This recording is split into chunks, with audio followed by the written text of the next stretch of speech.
I am Maeve, 29 years old, and this was supposed to be the happiest day of my life. My wedding was perfect until my mother stood up during the reception, champagne glass in hand, and announced with a smile, "We're passing the car his parents gave you over to your sister." I felt the air leave my lungs as my sister Julia laughed and added, "Relax, it's just a car." My groom just stared in disbelief, his face turning red with anger. That moment changed everything I thought I knew about my family. If you're watching this, let me know where you're from in the comments below, and don't forget to like and subscribe as I tell you how my wedding day became the day I finally stood up for myself. Growing up in Portland, I always knew I wasn't the favorite child. My sister Julia, older than me by 3 years, seemed to naturally attract my parents' attention and admiration. When she got A's on her report card, my parents would take her out for ice cream. When I got straight A's, they would simply nod and say, "Good job." This pattern continued throughout our childhood and teenage years. Our house was modest in a middle-class neighborhood, where both my parents worked hard to provide for us. My father, Michael, worked as an accountant, while my mother, Patricia, taught at the local elementary school. We weren't poor, but we weren't wealthy either. Julia always got new clothes while I received her hand-me-downs. She got the bigger bedroom because she needed more space for studying, even though I was the one who actually spent more time with my books. Despite the obvious favoritism, I grew up trying to please everyone. I became the peacekeeper, the one who would sacrifice my own wants and needs to keep everyone else happy. I thought if I just tried hard enough, maybe one day my parents would see me the same way they saw Julia. I met James during my sophomore year at university. I was studying education, following in my mother's footsteps while he was pursuing a business degree. We quite literally bumped into each other at the campus coffee shop. I spilled my latte all over his expensive-looking sweater, and instead of getting angry, he laughed and asked me out for a replacement coffee. James came from old money. His father, Thomas, built on the family fortune with smart investments, and his mother, Elizabeth, came from a wealthy East Coast family. When I first met his parents, I was intimidated. Their house was more like a mansion with perfectly manicured lawns and a staff that included a housekeeper and gardener. At first, James's parents were skeptical about me. I could tell they wondered what their son was doing with a middle-class girl from Portland. Elizabeth would ask subtle questions about my background, and Thomas would talk about their family traditions as if testing whether I could fit in. But I was determined to win them over. I showed genuine interest in their family history. I worked hard to learn proper etiquette for the formal dinners they hosted. I listened attentively when Thomas talked about his business ventures, asking intelligent questions that showed I was paying attention. Slowly but surely, I won them over with my sincerity and work ethic. After a year of dating James, his mother took me aside during a family gathering and told me she was happy James had found someone who loved him for who he was, not for his family's money. It was the validation I had been craving my whole life. When James proposed after 3 years of dating, I was ecstatic. He presented me with a beautiful diamond ring that had belonged to his grandmother. As an early wedding present, his parents gave us a brand new luxury car or Mercedes that cost more than what my parents made in a year. I was overwhelmed by their generosity and a little uncomfortable with accepting such an expensive gift. But James assured me it was their way of welcoming me into the family. When we announced our engagement to my parents, they seemed genuinely happy for us. My mother hugged me tightly and my father shook James's hand. When Julia congratulated us, though, I noticed her eyes lingering on my engagement ring a bit too long. The initial wedding planning was exciting. James and I decided on a summer wedding, giving us about a year to plan everything. We wanted something elegant but not too extravagant, a balance between James's family's expectations and my more modest upbringing. As the months passed and the wedding drew closer, I started noticing subtle shifts in dynamics. My mother began calling me more frequently about wedding details. But instead of asking for my input, she would tell me what she and Julia thought would be best. At first, I didn't think much of it. I was busy with my teaching job, and I appreciated my mother's help with the planning. But then the suggestions became demands, and the demands became decisions made without my input. Looking back, I should have seen the warning signs. Attention was building long before the wedding day arrived. But I was too focused on my dream of finally having the perfect day where I was the center of attention, where my parents would look at me the way they always looked at Julia, with pride and undivided love. 6 months before the wedding, James's parents generously offered to pay for most of the expenses. When I told my mother, I expected her to be relieved. Instead, she seemed to take it as a challenge, as if she needed to prove she could contribute equally to her daughter's wedding. That's when she really started taking control. "Allison, we need to talk about the floral arrangements," my mother said one evening over the phone. "I was thinking white roses would be more elegant than the lilies you mentioned. But Mom, James, and I both love lilies. They have special meaning for us." I explained, remembering the lilies James had given me on our first anniversary. While I already discussed it with Julia, and we both agree that roses are more traditional, I went ahead and talked to the florist about changing the order. This became a pattern. My mother would make a decision, consult with Julia rather than me, and then inform me after the fact. The venue I wanted was suddenly too small and changed to one Julia suggested. The menu items James and I selected were too exotic and replaced with Julia's safer choices. During a cake tasting session that was supposed to be just for James and me, my mother showed up with Julia in tow. When the baker asked for our preferences, my mother spoke up before I could. "My daughter has always loved chocolate cake, haven't you, Julia?" "Mom, Allison is the bride," James pointed out firmly. My mother laughed it off. Of course. But Julia has such good taste, and Allison has always trusted her sister's judgment, right, sweetheart?" I nodded automatically, the people-pleaser in me unable to contradict her in public. Later, James questioned me about it. "Why didn't you say something?" "It's our wedding, not Julia's. It's not worth fighting over. It's just a cake." I said the same excuse I had been making my entire life for my family's behavior. "It's not just about the cake, Allison. It's about them not respecting your choices." I knew he was right, but confrontation with my family had never ended well for me. I always ended up being painted as the difficult one, the oversensitive one, while Julia was the reasonable daughter who never caused problems. The most hurtful incident came 3 months before the wedding when we went dress shopping. I had my heart set on a simple, elegant gown with a sweetheart neckline. When I tried it on and stepped out of the dressing room, my mother's face fell. "It's nice," she said without enthusiasm, "but I think you should try on the one Julia picked out." The dress Julia selected was overly ornate with a style that suited her taste but not mine. When I tried it on reluctantly, my mother and the saleswoman gasped in what seemed like rehearsed admiration. "Now that's a wedding dress," my mother exclaimed. "Doesn't she look beautiful, Julia?" "So much better than the first one," Julia agreed. "This one actually flatters your figure." I caught a glimpse of myself in the mirror, feeling like a stranger in this dress that wasn't my style at all, but when I saw the expectant looks on my mother's and sister's faces, I couldn't bring myself to disappoint them. I purchased the dress they wanted, not the one that felt like me. Later that week, my friend Samantha, who had been present for the dress shopping debacle, confronted me. "What was that about? That wasn't even the dress you wanted." "It made my mom happy," I said weakly, "but it's your wedding. When are you going to start standing up for yourself? Your family walks all over you, and you just let them." Her words stung because they were true. James had been saying similar things, expressing concern about how my family treated me. He had noticed from the beginning but had respected my wishes not to interfere. Now, though he was becoming more vocal about his concerns, "I don't like how they dismiss you," he told me one night. "Especially your sister. She acts like she's the bride sometimes. It's just how my family is." I said, the explanation feeling hollow even to me. "Things will get better after the wedding. Once we're married and settled, the dynamics will change." But even as I said those words, a part of me knew I was lying to myself. The dynamics with my family had been established long ago, and a wedding wasn't going to magically fix them.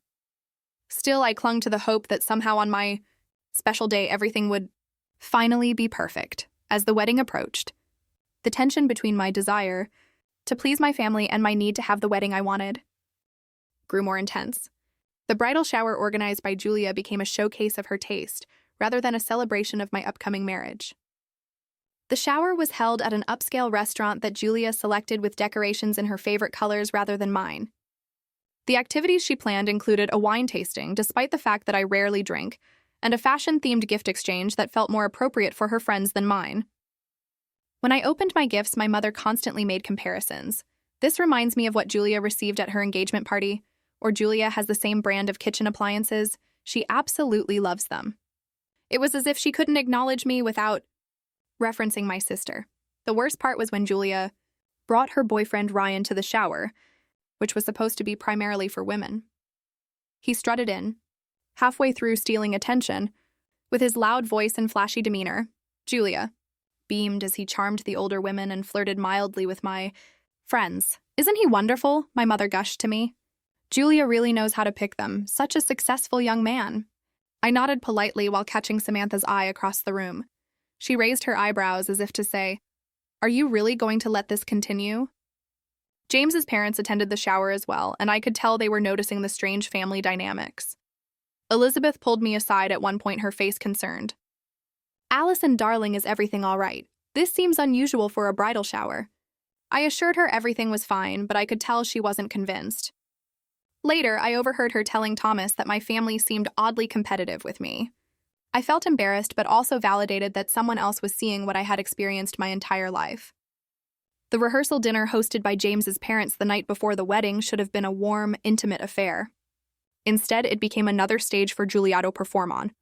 During the time for toasts, she stood up uninvited and tapped her glass. "I want to share some stories about my little sister," she began, her voice carrying across the restaurant. What followed was a 10-minute speech filled with stories that either portrayed me as incompetent or Julia as my savior. Ever when Allison tried to bake cookies for the school bake sale and nearly burned down the house?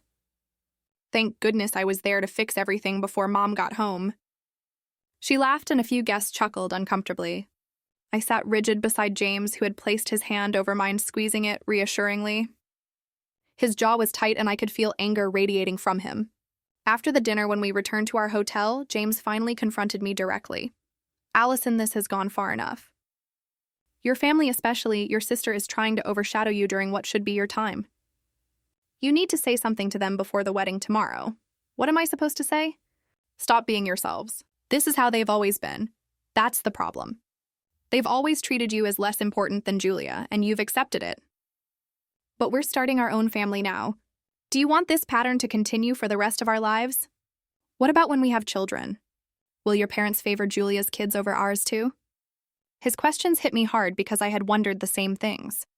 The thought of my future children experiencing what I had endured was unbearable. "I'll talk to them after the wedding," I promised. "Let's just get through tomorrow without any drama." James sighed, running his hands through his hair in frustration. "I'm worried that if you don't establish boundaries now, it will only get worse. But I'll support whatever decision you make. Just know that I see what they're doing, and it's not okay." "You deserve better, Allison." His words warmed my heart. In James, I had found someone who truly saw me, who valued me for myself and not in comparison to someone else. Tonight, I had trouble sleeping, torn between my lifelong habit of appeasing my family and my growing realization that James was right. I needed to stand up for myself, but the prospect terrified me.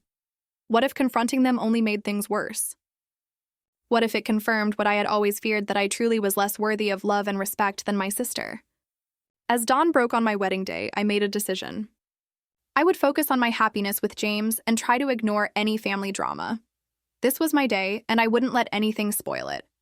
Or at least that's what I thought at the time. I had no idea how dramatically things would change in just a few hours. The morning of my wedding dawned bright and clear, as if the universe was offering at least good weather for my special day. I woke up in my hotel suite, my bridesmaids, including Samantha, scheduled to arrive soon for hair and makeup. My mother and Julia were coming as well, and I had mentally prepared myself to stay positive, despite any undercurrents of tension. When they arrived, my mother immediately began rearranging the suite, directing makeup artists to set up differently than planned, and telling the hairstylist that she had new ideas for my hair. "Mom, we already decided on the hairstyle weeks ago," I said as calmly as I could. "Yes, but Julia showed me some pictures last night, and we think a more sophisticated updo would suit the dress better." Before I could protest, Julia chimed in. "Trust me, Maeve, this will look much better in photos." Samantha caught my eye in the mirror and gave me a pointed look. Taking a deep breath, I decided this wasn't the battle to fight. I allowed them to change my hairstyle, but insisted on keeping my makeup as originally planned. The ceremony itself was beautiful. Walking down the aisle on my father's arms, seeing James waiting for me at the altar with tears in his eyes, everything felt perfect in that moment. We exchanged vows we had written ourselves, and when James promised to always put me first, to create a home where I felt valued and heard, I had to fight back. Tears.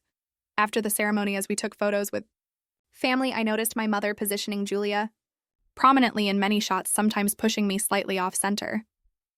The photographer, sensing the awkward dynamics, gently corrected the positioning, ensuring that James and I remained the focus. The reception began wonderfully. The venue looked stunning with fairy lights and floral arrangements that, despite not being my first choice of lilies, created a magical atmosphere. James and I had our first dance to our song The One, playing when we first met at the coffee shop. For a while, everything seemed perfect. Thomas, James's father, gave a heartfelt toast about welcoming me to their family, and Elizabeth, through tears, expressed how happy she was that James had found someone so genuine and kind. Their words touched me deeply because I knew they meant them sincerely. Then it was time for my parents' toast. My father spoke briefly, offering generic congratulations and a weak joke about gaining a son. When my mother took the microphone, I expected the usual platitudes. Instead, she completely blindsided me. Family is everything, she began, glass raised. And today, our family grows as we welcome James. Family means sharing and supporting each other through all of life's journeys. She paused, smiling broadly, and continued. Speaking of sharing, Patrick and I have an announcement to make. We've decided that the beautiful car James's parents so generously gave to the couple will be passing to Julia instead. A confused murmur rippled through the crowd. I felt as if I had been slapped. Next to me, James stiffened in shock. Julia has been looking for a new car, and since Maeve and James will be living in the city where they can easily use public transportation, we thought this arrangement made more sense. Plus, Julia has always wanted a Mercedes. My sister, seated at the table next to ours, laughed lightly and added, "Relax, Maeve, it's just a car. You never were much of a driver anyway." The room fell silent. I could feel hundreds of eyes on me waiting for my reaction. James's face had turned an alarming shade of red, and his parents, seated at our table, looked absolutely stunned. "That car was a gift to both of us," James said loudly, his voice tight with controlled anger. "From my parents. It's not yours to redistribute, Patricia." My mother's smile faltered slightly. "Well, we thought since Maeve is our daughter. Maeve is my wife now," James cut in, standing up. "And that car belongs to her and me, not to Julia." The tension in the room was thick enough to cut with a knife. This shifted uncomfortably in their seats, some pretending to be absorbed in their meals. While others watched the drama unfold with undisguised interest, I sat frozen, humiliation and anger warring within me. This was my wedding day, the day I had dreamed about for years, and my own mother had turned it into another opportunity to favor Julia over me. But worse than that, she had done it publicly, embarrassing not only me, but also James and his parents. Elizabeth leaned across the table toward my mother, her voice low but intense. "Patricia, that car was a gift from us to James and Maeve. It was not given to you to distribute as you see fit." My mother bristled visibly. "Well, I'm just trying to be practical. Julia needs a car more than they do." Thomas, who rarely showed anger, spoke up. "This is completely inappropriate. We can discuss this another time, but right now you are ruining your daughter's wedding reception." Through my shock, I finally found my voice. "Mom, how could you do this? Today of all days." The look my mother gave me was one I recognized from childhood whenever I questioned her decisions, a mixture of dismissal and irritation, as if I was being unreasonable. "Don't be dramatic. Maeve, we're just being sensible. Julia has a longer commute to work than you do." That's when something inside me snapped.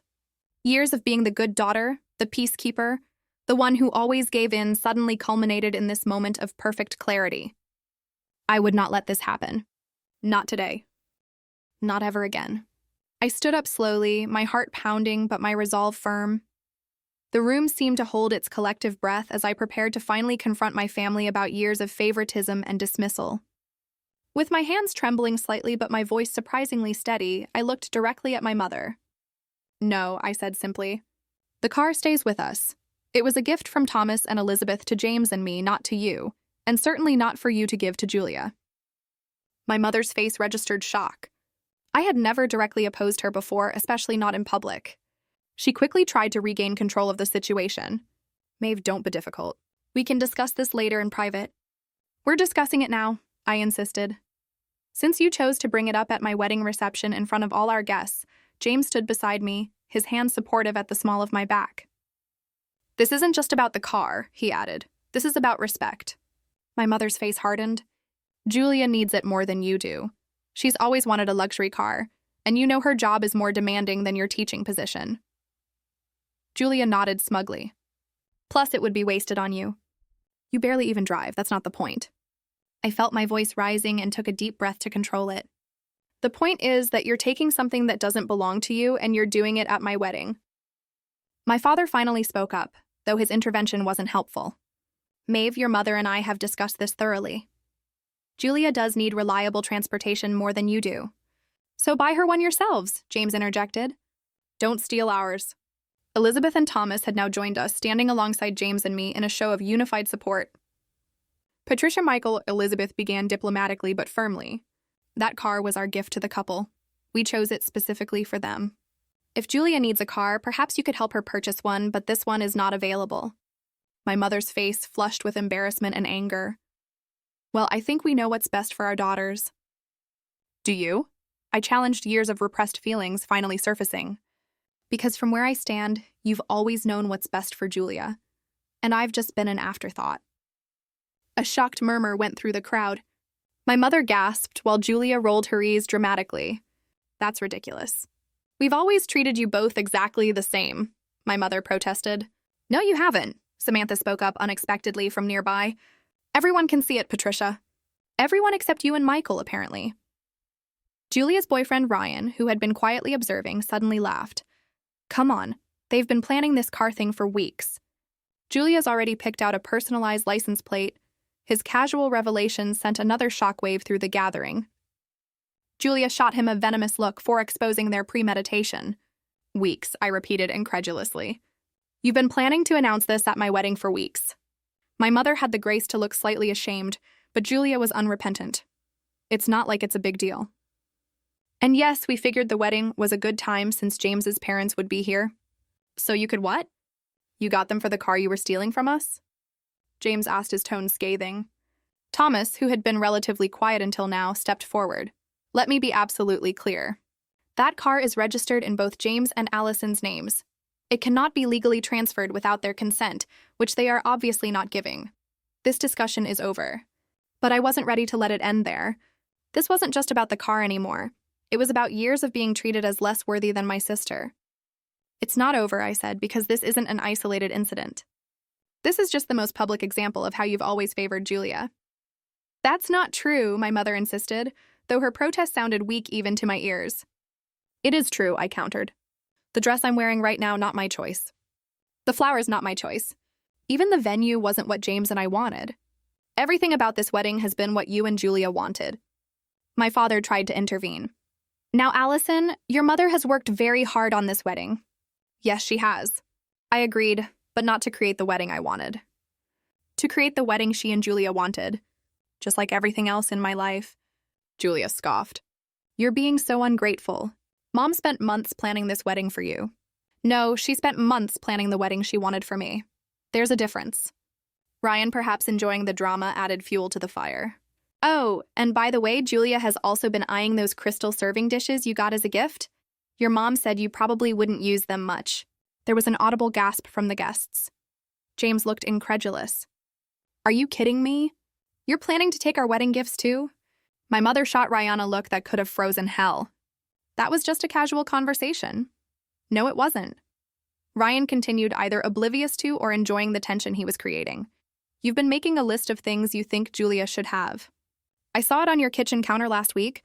The revelation hit me like a physical blow. My own mother had been systematically planning to redirect my wedding gifts to my sister. The depth of the betrayal was staggering. Is that true, Mom? I asked, my voice barely above a whisper. Her silence and averted eyes were answer enough. I think, James said firmly, that this reception is over for us. Allison, I'd like to leave if you're ready. I nodded, feeling both heartbroken and strangely liberated. Before turning to go, I addressed my parents and sister one last time. The car stays with us. All our gifts stay with us. But until you can treat me with the same respect and consideration you've always given Julia, I need some distance from all of you. As James and I walked toward the exit, Elizabeth hurried after us. We support you completely, she said, hugging me. Take the time you need. We'll handle things here. Looking back over my shoulder, I saw my mother and father standing awkwardly amidst the murmuring guests while Julia sat with her arms crossed, looking more annoyed than remorseful. In that moment, I realized that for the first time in my life, I had stood up for myself against my family. And though it hurt terribly, it also felt like the first step towards something better. James and I retreated to our hotel suite, both of us stunned by the evening's events. As soon as the door closed behind us, I collapsed onto the bed in my wedding dress and burst into tears. I can't believe they did that, I sobbed at our wedding in front of everyone. James sat beside me, gently removing the pins from my hair. I'm so proud of you, he said quietly. You stood up for yourself. That took incredible courage. Through my tears, I managed a weak smile. I had no choice. They went too far this time. They've been going too far your entire life, James observed. The difference is that now you're not accepting it anymore. He was right. Something fundamental had shifted inside me. The humiliation of my mother's announcement had finally broken through the wall of excuses I'd built to protect myself from acknowledging the truth about my family. Later that evening, as I changed out of my wedding dress, my phone buzzed repeatedly with messages from Samantha, other friends, and even some family members expressing their support. James's parents texted to say they had explained to the remaining guests that we had decided to leave early to start our honeymoon, smoothing over the awkward situation as best they could. What do we do now? I asked James as we lay in bed, both too wired from the evening's events to sleep. Whatever you want, he replied. This is your family. I'll support any decision you make. After much discussion, we decided to postpone our honeymoon to Italy for a week to deal with the immediate fallout. James contacted his parents, who readily agreed to stay in town longer to help us navigate the situation. The next morning, we met Thomas and Elizabeth for breakfast in a private dining room at their hotel. They embraced me warmly, making me feel more like family than my own parents had ever managed. We've instructed our attorney to send a formal letter regarding the car, Thomas informed us. It should make it absolutely clear that the vehicle was a gift to both of you and is not transferable without your consent. Is that really necessary? I asked, uncomfortable with the legal escalation. Unfortunately, yes, Elizabeth said gently. They've shown they don't respect verbal boundaries. Sometimes you need to be more formal to protect yourself. James nodded in agreement. It's not about the car anymore, Allison. It's about establishing clear boundaries. Taking their advice, I decided to take the first steps toward asserting those boundaries. I drafted a text message to my parents informing them that James and I would be coming to collect our wedding gifts the following day, and that we expected all gifts to be present and untouched. Their response was brief and cold. Fine, come at 2. When James and I arrived at my parents' house, the atmosphere was glacial. My mother barely made eye contact while my father looked uncomfortable but remained silent. Julia was notably absent. The wedding gifts had been stacked in the living room, still in their boxes and wrapping. I checked each one against the list my maid of honor had kept during the reception, confirming that everything was accounted for. As James loaded the gifts into our car, the car that had sparked the whole confrontation, I finally addressed my parents directly. I want you to know that I'm not doing this to hurt you.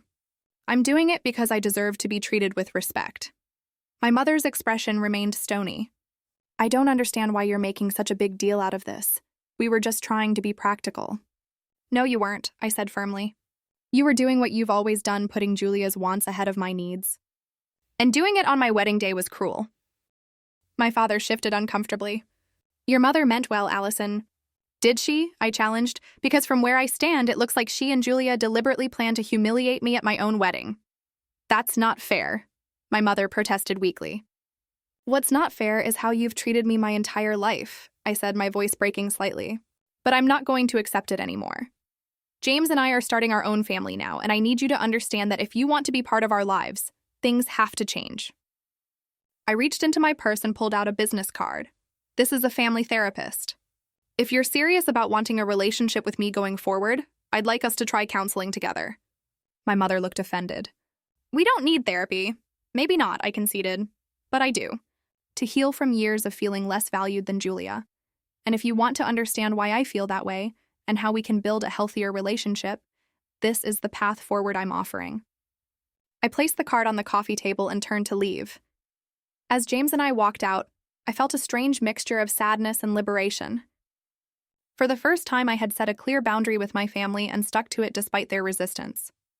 Later that week, Julia called me clearly angry. Thanks a lot for turning Mom and Dad against me, she spat. I didn't turn anyone against you, I replied calmly. I just stopped accepting being treated as less important than you. You're so dramatic, it was just a car. If it was just a car, why did you want it so badly? And why did you think it was okay to take something that was given to me and James? Her silence spoke volumes. Julia, I don't want to fight with you, but things need to change. I'm not going to be the doormat anymore. She hung up without responding, but I didn't call back. I had said what I needed to say, and the ball was now in her court. James and I rescheduled our honeymoon for the following week. As we prepared to leave, I felt a weight lifting from my shoulders. Standing up for myself had been terrifying and painful, but it was also the most empowering thing I had ever done. With James by my side, I was ready to start our married life together, one built on mutual respect and genuine love, not obligation and appeasement. The 6 months following our wedding were a period of profound transformation for me. James and I returned from our rescheduled honeymoon in Italy with a renewed commitment to building our life together on our own terms, not according to my family's expectations or demands. The first few weeks after the confrontation were the hardest. My mother sent occasional text messages that oscillated between guilt-tripping. I don't understand why you're being so difficult, and false conciliation.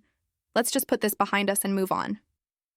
My father called once, awkwardly suggesting that I should apologize to my mother for making a scene at the wedding. I stood firm in my response to both of them. I was open to rebuilding our relationship, but only if they were willing to acknowledge the pattern of favoritism and work with me through family therapy to create healthier dynamics. Julia maintained radio silence. According to mutual acquaintances, she was telling people that I had always been jealous of her and had ruined my own wedding with my insecurities. These reports hurt, but they no longer had the power to make me question my own reality. Your sister's reaction is actually quite predictable, my therapist Dr. Marshall explained during one of our weekly sessions. When someone who has benefited from an unbalanced family system is suddenly confronted with change, they often resist fiercely. It threatens their position of privilege. I had started individual therapy immediately after returning from our honeymoon, recognizing that I needed professional help to unlearn the patterns of people-pleasing and conflict avoidance that had defined my relationships for so long. What still confuses me, I told Dr. Marshall, is why my parents created this dynamic in the first place. Why favor one child so blatantly over the other? Money dynamics are complex, she replied. Sometimes parents unconsciously reproduce patterns from their own upbringing.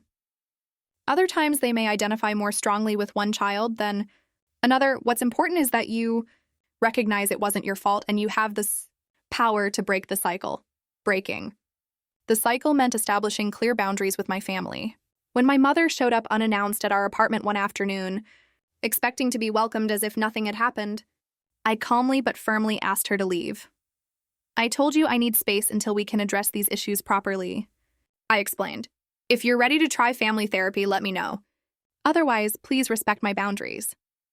The hurt and confusion on her face nearly broke my resolve, but James's supportive presence behind me gave me strength. After she left, I cried in his arms, mourning the mother-daughter relationship I had always wanted but never truly had. You did the right thing, James assured me. It's not easy, but it's necessary. While my relationship with my birth family remained strained, I found myself growing closer to James's parents. Elizabeth called regularly, not to intrude, but to check in and offer support. Thomas sent books on family dynamics that he thought might help me understand my experiences better. So, Elizabeth told me during one of our lunch dates, I always wanted a daughter. I'm sorry it took these difficult circumstances for us to become close, but I'm grateful to have you in my life. Her words touched me deeply. For the first time, I was experiencing what it felt like to be valued simply for being myself, not in comparison to someone else. My circle of support extended beyond James and his parents. Samantha and other friends rallied around me, offering encouragement as I navigated this challenging period. Many confessed they had always noticed my family's treatment of me, but hadn't known how to bring it up. I should have said something years ago, Samantha admitted, but you always brushed it off when I tried to point it out. I wasn't ready to hear it then, I acknowledged. I needed to come to that realization on my own. As weeks turned into months, I focused on building the life James and I had envisioned together. We painted our apartment, adopted a rescue dog named Cooper, and settled into a routine that felt safe and nurturing. I continued teaching, finding renewed joy in my work, now that I wasn't constantly seeking external validation. 3 months after the wedding incident, my father contacted me with news that surprised me. Your mother has agreed to see that therapist you recommended. He said, his voice a mixture of reluctance and hope. Just one session to start. Would you be willing to join us? I agreed, though, with cautious expectations. The first session was awkward and tense, with my mother initially defensive and my father uncomfortable. But Dr. Marshall skillfully guided the conversation, creating space for each of us to express our feelings without judgment. "Maeve," my mother said toward the end of the session, "I still don't agree that we favored Julia, but I can see that you believe we did, and that matters." It wasn't a full acknowledgement, but it was a start, a tiny crack in the wall of denial that had stood between us for so long. Julia refused to participate in the therapy sessions, maintaining that the whole thing was ridiculous drama, orchestrated by me, her boyfriend Ryan, who had inadvertently exposed their plans at the wedding, had since broken up with her, adding to her resentment toward me, as if that too was somehow my fault. 5 months after the wedding, something unexpected happened. My mother called asking if we could meet for coffee, just the two of us. Curious but wary, I agreed. "I've been doing a lot of thinking," she said, as we sat across from each other at a quiet cafe, "and I've been looking through old photo albums." She paused during her coffee absently. "There are so many pictures of Julia's achievements, her performances, her awards, and not nearly as many of yours." I nodded, waiting for her to continue. "I never noticed it before. But seeing it like that, years of evidence, it made me wonder if maybe you were right." Her voice caught slightly. "Maybe we did treat you differently, not intentionally, not consciously, but the evidence suggests otherwise." Tears filled my eyes. It wasn't a complete admission, but it was more acknowledgement than I had ever expected to receive. "Why?" I asked simply. My mother sighed deeply. "Julia was always so demanding, so dramatic. You were easier. You didn't make waves. I think we just took the path of least resistance. And that wasn't fair to you." She reached across the table and tentatively took my hand. "I can't change the past, Allison, but I'd like to try to do better going forward, if you'll let me." That conversation marked a turning point. It didn't instantly heal years of hurt, but it opened a door to the possibility of a new kind of relationship, one based on honesty rather than pretense. 6 months after the wedding, James and I hosted a small dinner party to celebrate our half-year anniversary. To my surprise, both my parents attended, bringing a thoughtful gift and making a genuine effort to connect with our friends. Julia declined the invitation, still unwilling to acknowledge any wrongdoing. But for the first time, her absence didn't cast a shadow over the gathering. I was learning that I couldn't control others' behavior, only my response to it. As I looked around our dinner table that evening at James, at our friends, at my parents making an effort, and at Thomas and Elizabeth, who had become like second parents to me, I felt a profound sense of peace. The journey of healing wasn't over. It might never be completely over, but I had taken the first and most difficult steps. The car that had sparked the wedding day confrontation sat in our parking garage, a symbol of both conflict and liberation. Sometimes the most valuable things we own aren't possessions at all, but the strength to stand up for ourselves and the wisdom to know when to let go. It's been 3 years since that fateful day at my wedding when everything changed. Looking back, I can honestly say that what started as the most humiliating moment of my life ultimately became the catalyst for the most important growth I've ever experienced. The healing process hasn't been linear. There have been setbacks and difficult conversations, tears and frustrations. But through it all, I've discovered a strength within myself that I never knew existed. The courage to set boundaries and their resolve to maintain them, even when doing so is painful. In the months following our confrontation, my parents continued attending therapy sessions, sometimes with me, sometimes on their own. My mother, to her credit, committed to the process more fully than I had expected. In one particularly emotional session, she broke down crying as she recounted her own childhood. "My sister was always my parents' favorite," she revealed. "I swore I would never do that to my own children. And somehow, without realizing it, I recreated exactly the same dynamic." This revelation helped me understand that the pattern of favoritism hadn't begun with me. It was intergenerational trauma being passed down unknowingly. This didn't excuse what had happened, but it provided context that allowed me to view my mother with more compassion. My father, who had always been passive in family conflicts, gradually began finding his voice. "I should have stepped in," he acknowledged during a family session. "I saw what was happening, but I told myself it wasn't that bad, that you were doing fine. I failed you as a father, and I'm truly sorry." Hearing these words from him healed something deep within me. His recognition of his role in enabling the family dynamic was in some ways even more meaningful than my mother's admissions. My relationship with Julia has been the slowest to improve. For almost a year after the wedding, Webb barely spoke. When we did interact at holiday gatherings, the tension was palpable. She remained defensive, unwilling to acknowledge that she had benefited from and perpetuated an unfair family system. The breakthrough came unexpectedly when Julia's career hit a major setback. The company she worked for downsized, eliminating her position. For the first time in her life, she experienced significant failure without our parents being able to cushion the blow or make it go away. One evening, she called me, her voice shaky. "I don't know who else to talk to," she admitted. "Mom and Dad keep telling me everything will be fine, but I need someone to be honest with me." That conversation lasted for hours. We didn't discuss the past or the wedding incident directly, but something shifted between us. She was seeing me not as a competitor or an adversary, but as a sister, someone who could offer support without sugarcoating the truth. Slowly, tentatively, we began rebuilding our relationship, not as it had been, with her in a position of privilege and me as an afterthought, but as equals. We started meeting for coffee occasionally, then for dinner. We learned to talk about topics that didn't revolve around family dynamics, discovering mutual interests we had never explored before. I think she told me during one of our dinners about 2 years after the wedding that I was afraid of losing my place as the special one. It sounds so petty saying it out loud. "It's not petty," I assured her. "It's what you were taught, what we were both taught." That love was a limited resource in our family, and we had to compete for it. She nodded, understanding dawning in her eyes. "But it doesn't have to be that way, does it?" "No," I agreed. "It doesn't." While my family relationships were healing, my marriage to James flourished. The crisis we had weathered together at the very start of our marriage had forged a deep bond between us.